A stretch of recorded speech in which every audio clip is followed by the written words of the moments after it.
Hello, hello. Welcome to the monthly read for April slash March's card and channeling meetup. I took my typical Eye of a Raw reading mat to the dry cleaners because it was time.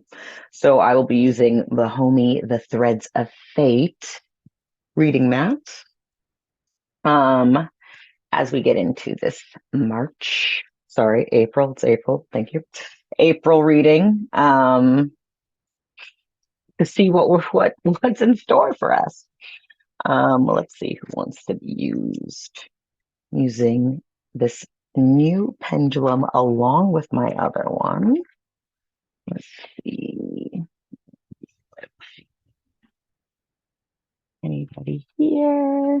Anybody here? There. No. That's not. Okay. Knocked over some instruments. Lots of decks. One day I'll have a deck live for everybody, but that day is not. I mean, I do technically, but I'll have a more organized deck library. I look forward to that day. Okay, so we're going to be using Dust Onyx Tarot by Courtney Alexander, and this deck I just got this week called the Talisman Oracle, which has this really interesting, almost like cellophane kind of card vellum, and it comes with tracing paper. Interesting deck. Okay, so I think it's gonna be our key card. So monthly readers, you won't be seeing that one. Sorry. And for the subscribers, doing the most on my Patreon, which any of you can become at any time, you will be getting Dust II Onyx and the Talisman Oracle. So let's see what March wants to tell us. You know, it's Mercury retrograde. We're between eclipses. It's Aries season, first zodiac sign of the astrological year. So we're technically in the new year now. And, you know, it doesn't seem like things are going to be letting up. So it's important to sort of check in and see what there is to see. Okay. Oh,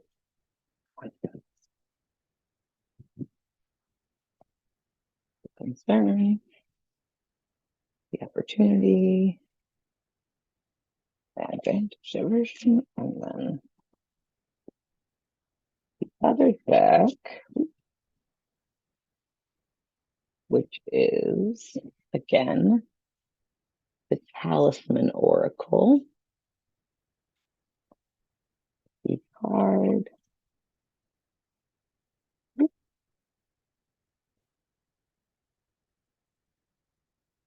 I want this to be, what it to be. Right. Sometimes you ask for one and you get more than that.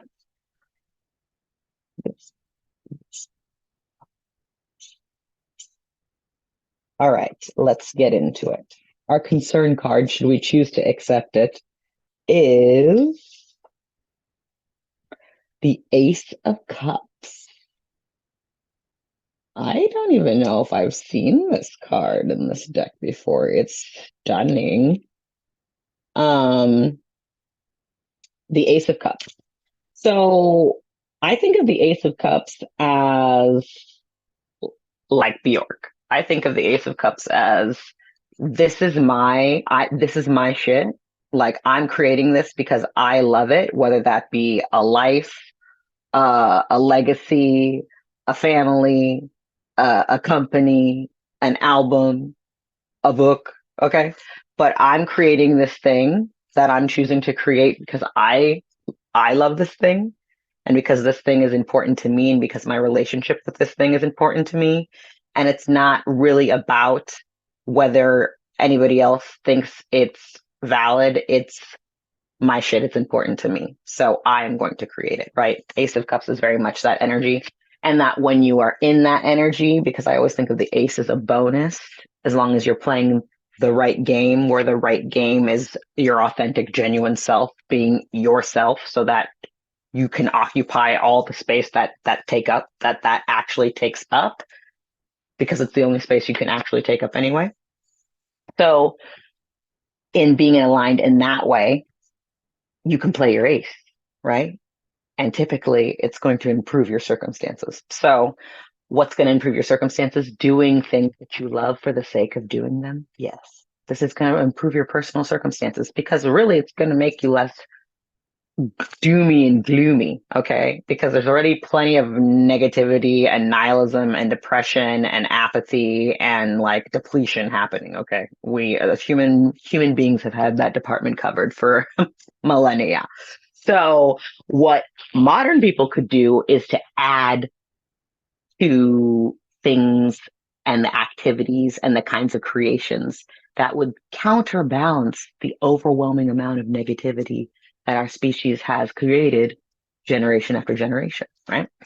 Meaning occupy some neutral and positive space for yourself so that you can be in all the negativity, holding at least a little bit more of something else, right? That's good for you. It's good for anyone you encounter. You are a living example of what's possible. So you also just have to get there in your belief system personally, or else you're always going to sort of be subjected to what people think are the worst possible outcomes, which they just use to motivate you. It's so interesting. I was having a conversation with a friend about this, about three body problem, which is why do people think that it's fear that motivates people to survive? Like we're not in an era, okay, depending on where you are, obviously this is completely contextual and there is so much disparity around the world about where people are. So that's to be acknowledged. But like you don't have to survive if you're in a particular kind of environment at this point. And like you don't need to use fear to do something that you're already doing. You are alive. Like if you're not under dire straits, you are alive. You're not surviving. Doesn't mean that you're, social conditioning and your epigenetics and your perspective of the world and your social conditioning's influence on your perspective of the world and your emotional temperament isn't going to color things in that way. I'm just saying that like what you impose on yourself is your choice. What is imposed upon you at the time it is imposed on you may not be your choice, but how you carry that forward, that's your choice because you're the only one inside of you deciding these things. So self-satisfaction is super important. And it's interesting because right before this, I was rereading my latest Substack digest number 3 about the words suffer, sacrifice, and shame. And there's so much in that language about how we choose. Like the idea of sacrifice comes from what's sacred, but what's sacred is what you choose to sanctify. So what's sacred is subjective.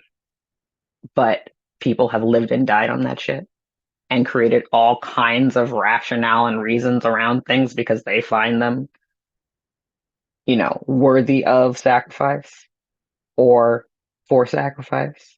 It's a very interesting thing. Especially because in those constructs, in any sort of hierarchical, classist, embodied construct that you're like, this is just the way the world is, it's not enough for you to just feel that way. Or else you would just feel that way and keep it pushing, whether people understood that or not. But in those constructs, you have to convince people of that. It's very Pied Piper, okay? Because it doesn't survive on its own. If you continue to see evidence to the contrary of people believing the same shit that you do, but you need other people to believe in that shit in order for you to convince yourself of it. And if you see the opposite of that, you decide you need to destroy that because otherwise you won't be true to what you claim you believe. That's a problem, okay? So Ace of Cups is very much about like mind the business that elevates you. And that doesn't mean ignore what's there. It means as you encounter what's there, continue to elevate you through what you encounter. I don't know what that means for you because that's not my motherfucking business, but you should know what that means for yourself. So, opportunity or obstacle.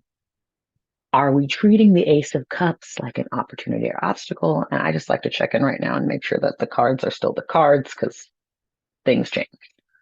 And in fact, let me put this shit in here because I don't want it to die.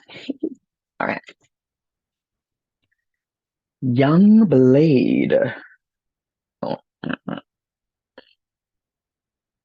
think Young Blade is the knight because I think there's a little blade and that'd be the page. So, the Knight of Swords. This makes kind of a lot of sense to me because I think of the Knight of Swords as this person who seeks adventure in a way, who has a youthful curiosity and sense of adventure. And of course, we know that the knight is typically in motion, right? Like this is something, there's something to be said about like being in the thick of it with this card. But of course, because it's intellect, because it's blades, right? It's swords, because it's about our conversation with our ego. It's not, it's a personal understanding that is projected onto the world by your understanding of the world.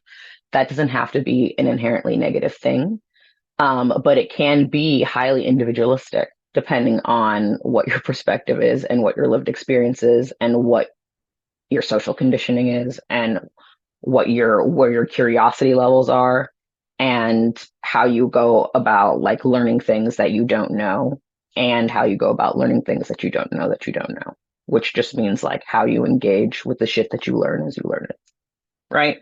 So with the young blade here, is it an opportunity or an obstacle? It's kind of both, right? Like it's like choosing your own adventure means that you can have whatever experience it is that you believe that you're having.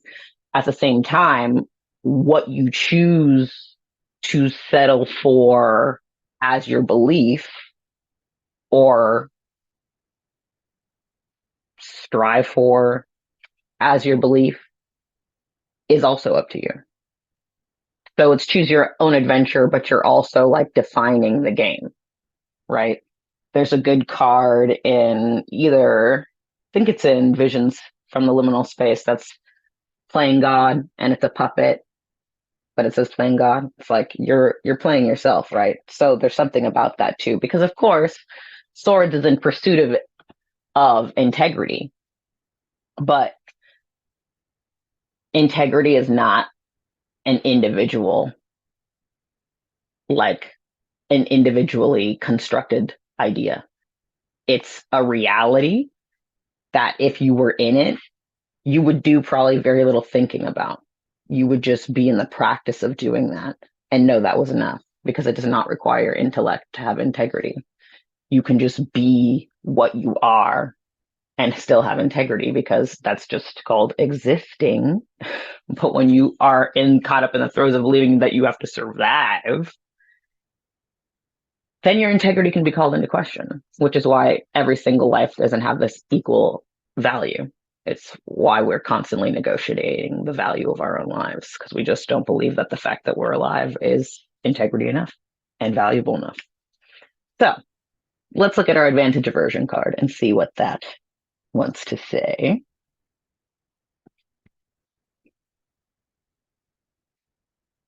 The Six of Gourds, Six of Cups.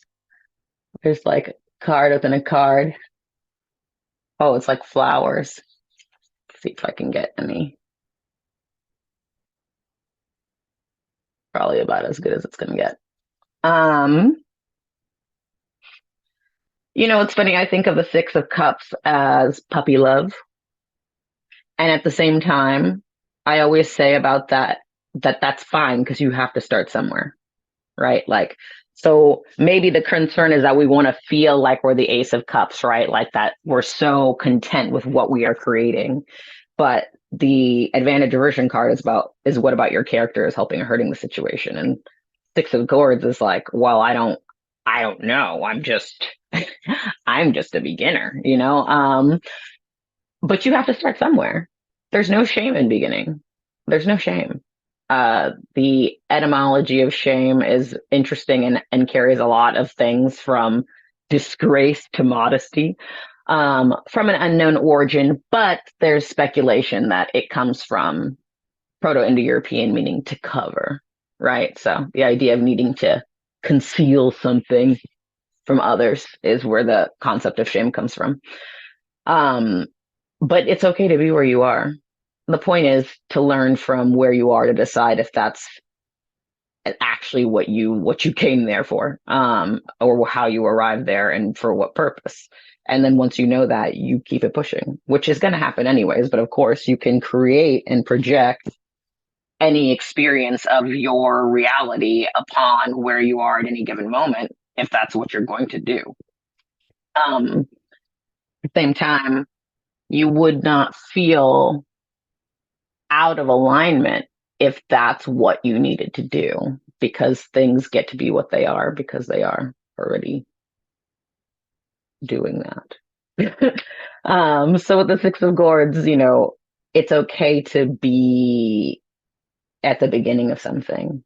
And beyond that, it's important to know that because otherwise you're not acknowledging the fullness of where you are, which would be delusional. Because you are supposed to be where you are. Doesn't mean that everything that has been constructed to help you arrive where you are needs to be, and that will be self-evident by the fact of whether it's sustainable or not, right? Self-sustaining things will just continue to be what they are. Things that aren't self-sustaining will continue to crumble and deconstruct and create systems that follow in those footsteps. So this is all thoughts and feelings. Okay. 2 cups, 1 sword. And it is a lot of thoughts and feelings and actions that are taken without true regard for the thoughts or the feelings. So start with yourself. Allow your emotional intelligence and your intellectual intelligence to inform your physical intelligence. Act in alignment with your emotional and intellectual intelligence, and the shit will start to make sense of its own accord. But first, you got to make sense of your own so that you can act in accordance with what that is, right? So we leave you here, monthly readers, ciao, YouTube, etc. And we move on to